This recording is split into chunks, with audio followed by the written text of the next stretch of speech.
He was a vision of ruin, covered in filth, his body a map of abrasions, his robes nothing more than a collection of tattered rags. He struggled to rise, his legs shaking like a newborn calf's. He staggered, turning his head for one final glimpse of the walls that had been his only world for 15 years.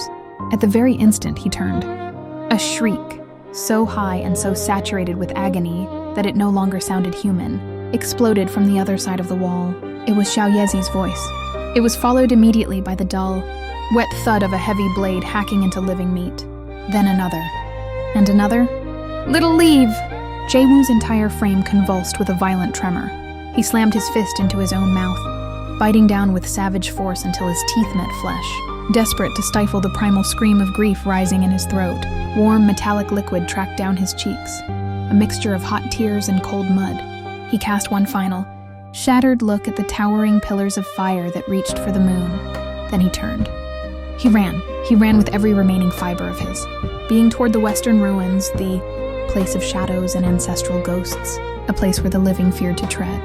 The night wind howled around him, carrying the distant echoes of the slaughter and the scent of the hard, cold steamed bun that little Leave had thrust into his robes at the final moment, a bun that, even now, retained the fading, ghostly warmth of his friend's body.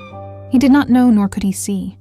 High above, nestled within the infinite, velvet reach of the midnight sky, two figures looked down upon the crawling misery of the world below.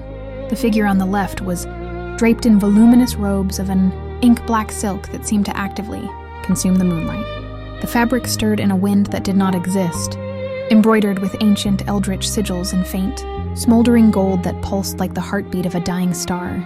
His features were beautiful to the point of being a transgression against nature. His skin was of a pallor so translucent, it made his eyes, which swept upward at the corners, look like polished rubies of blood submerged in a basin of ice. Within those crimson depths lay an ocean of cold, mocking amusement. Strands of raven hair, shot through with veins of deep violet, fell across his brow, lending him an air of demonic, predatory languor. Between his long, elegant fingers, he idly toyed with a translucent bead that glowed with an unholy, flickering light, as if the rise and fall of empires were merely a bauble to pass the time. Look, he has finally crawled out. His voice was a low, melodic baritone, like a serpent gliding over the finest silk, carrying an air of detached and cruel fascination. How utterly pitiful.